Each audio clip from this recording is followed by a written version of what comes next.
Hi, I'm Mrs. Hernandez. I teach senior IB English. Um, we had an incredible years this year. IB students are wonderful. And I'm making this video uh, for several reasons that will become quickly apparent further on in this video. It's not going to be long, don't worry. But I do want to say hello. I do want to say I'm just greatly looking forward to next year and like actually getting to work with my IB students without masks and with like normal amount of class time. That'll be great. But also, Mrs. Vervelut has said very nice things about you. And I think you know Mrs. Vervelut wouldn't lie.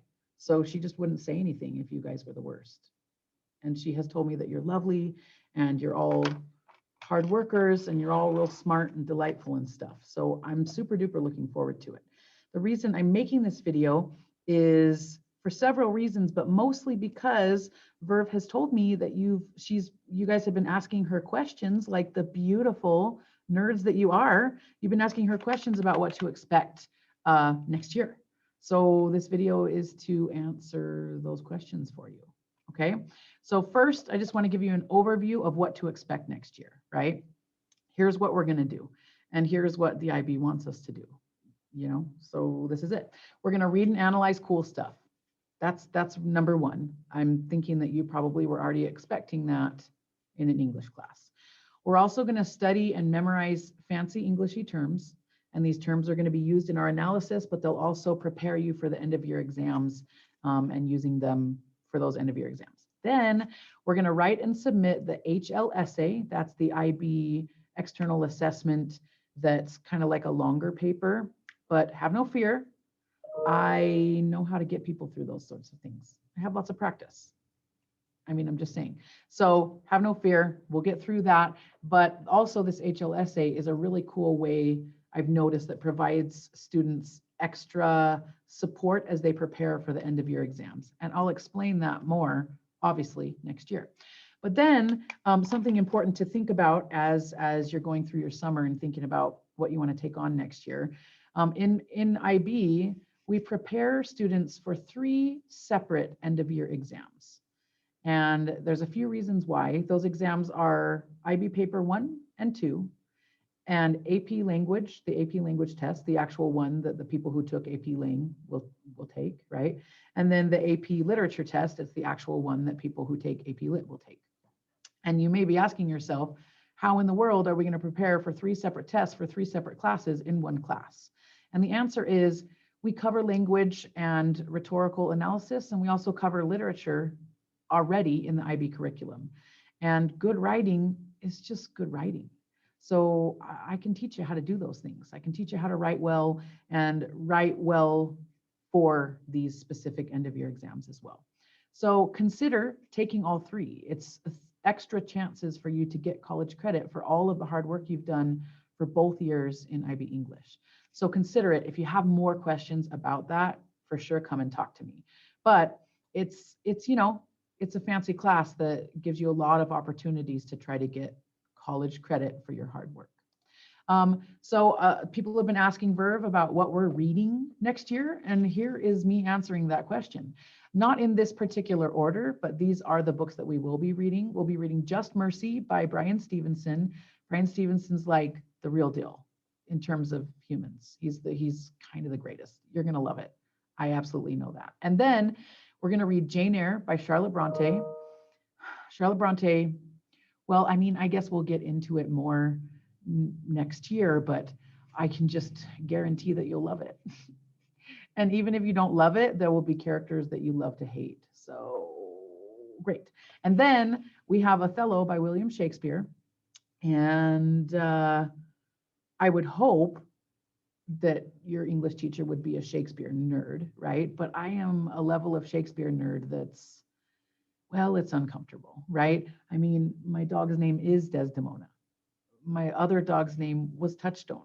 And before that, I had 2 cats named William and Shakespeare, respectively. So I feel like I'm uniquely qualified to help you love Shakespeare, even if the idea of studying Shakespeare makes you a little nervous. I promise I'm going to help you through it. You're going to be okay. And then we're also going to read other cool short stories, speeches, and poems.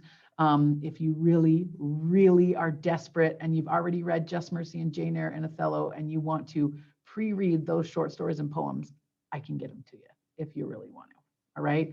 If you're just an epic nerd like me, and I can relate to that. So here's the thing, and the real reason I'm making this video is because I teach CE English and I also teach IB English. So I teach a lot of seniors and a lot of advanced seniors. And across the board, the biggest problem I see with seniors during their senior year is they just get overwhelmed.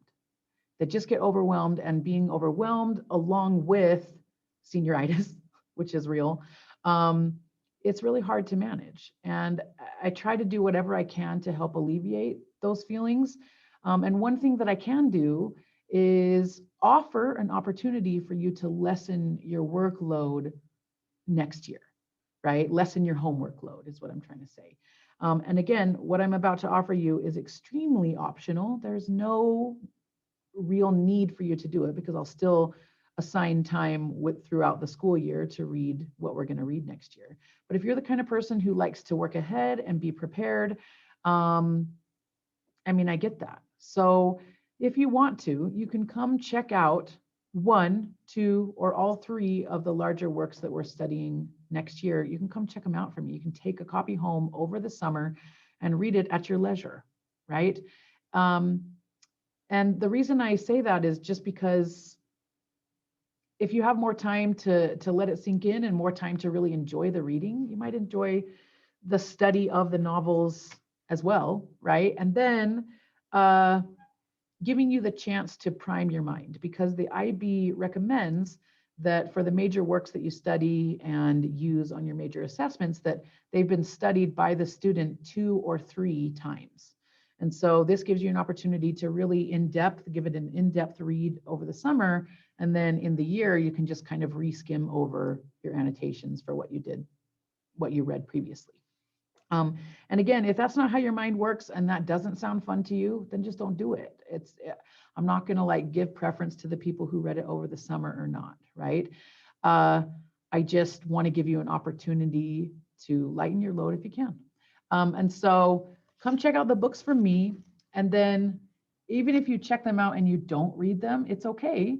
If you come check them out, you can read one of them, none of them, or all of them over the summer, right? All I ask is that you read them in this order. Start with Just Mercy, go with Jane Eyre next, and then read Othello last. And all I ask you to do, there's no specific assignment with it at all. I'm not going to assign any work or anything. What I just want you to do is give the book a little love, annotate it, highlight, write your notes in the margins like Jess does on Gilmore Girls, do that. I want you to write in the book. Books are meant to be read. They're meant to be experienced. Take it with you on the vacation. It's fine if it's a little water damaged. I would rather have you experience a book and, kind of trash it than not read it at all. You know what I'm saying? So highlight it, annotate it, notate it. Write notes in the margins or in a separate handbook. Just experience the book. And I think it'll help you enjoy the class even more. And a quick note too, the books that I give you are the school's property, so you will have to give them back. If you write in them and have annotations in them, you might miss them when they're gone. So some IB students have purchased their own copy of these texts, just so when they write in them, they can kind of keep them because memories, right? If you want to do that, you can come talk to me and get the edition names for each of the books we're going with, so our page numbers will match up and stuff. But at the end of the day, if you already have a copy of some of them at home, use that copy. It's not going to be that hard for us to figure out where each other are at through the different editions, right? But I just wanted to offer you the chance to do that. So starting May 17th, I will have all the books in my classroom ready for you to check out. I'll write down your book number and you can take it home and, read it, enjoy it, love it, write in it over the summer, like cool people do. But I do want to say also, if you have any other questions about the course, if you, I don't know, if you want some advice on your breakup, I don't know, email me at lhernandez@dsdmail.net. I'm happy to help you or answer whatever questions you have. Because I really want you to think, even though I'm a new teacher next year, IB is a 2-year class, and I want you to feel like you've had 2 cohesive and connected years of study. And this is a great way to do that. Okay, thanks for watching this video.